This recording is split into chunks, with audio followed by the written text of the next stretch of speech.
I brought 4 different times. I brought parishioners down to our sister parish, Maria Madre del Redentor in Callao, Peru, and I always enjoyed doing that. I was always impressed with the different things that Brother Phil Melcher was doing in the parish. He was always our host when I went there. He's very talented in understanding the needs of the people and finding ways to meet them.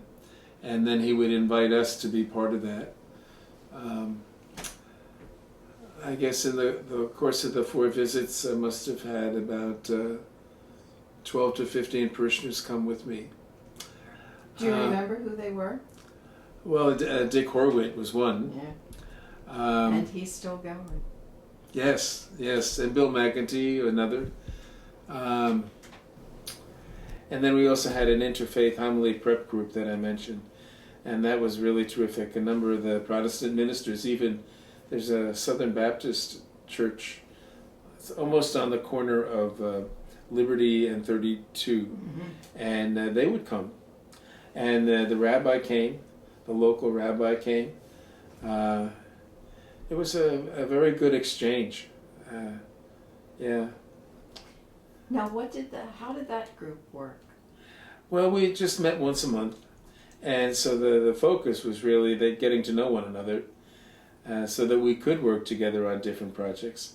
But we chose as the topic the readings, and of course with the rabbi there, we would focus on the Old Testament reading, the first readings, I just benefited tremendously from their insights, and of course, whenever you prepare a homily, you really got the people that you're going to be preaching to in mind, and so as they would share their reflections on what they might say about the gospel, they would also share their reflections about some of the challenges and suffering that their own parishioners were dealing with.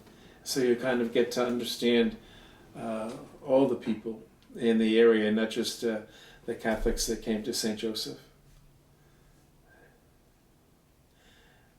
And that was very helpful, because then the people that did not come to St. Joseph's, they were less foreign. They were not them. They were just a different part of us.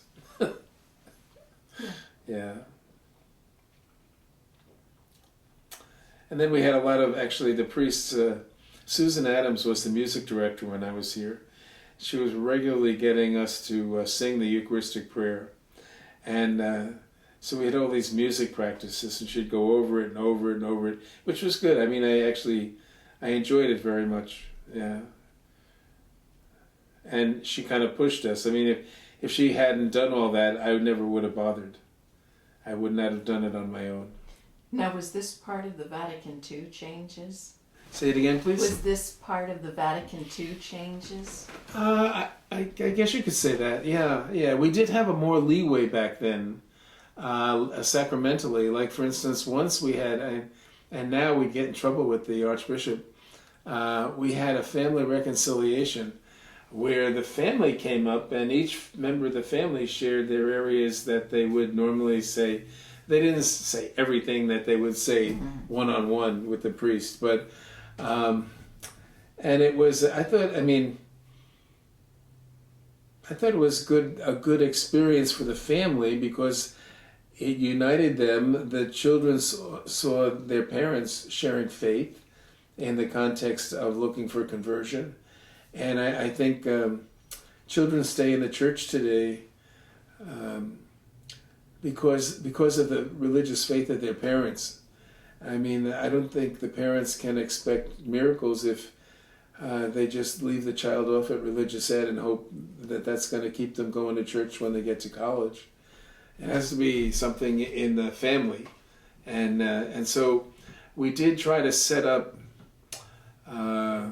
opportunities. Like, for instance, when we did First Reconciliation, we encouraged the parents to go to sacramental reconciliation also, although that was one-on-one. And I thought that was a good experience. Pastorally, I really liked the whole celebration for First Reconciliation. I felt really that I was talking to the parents more than the children. I thought the children were too young. And the parents,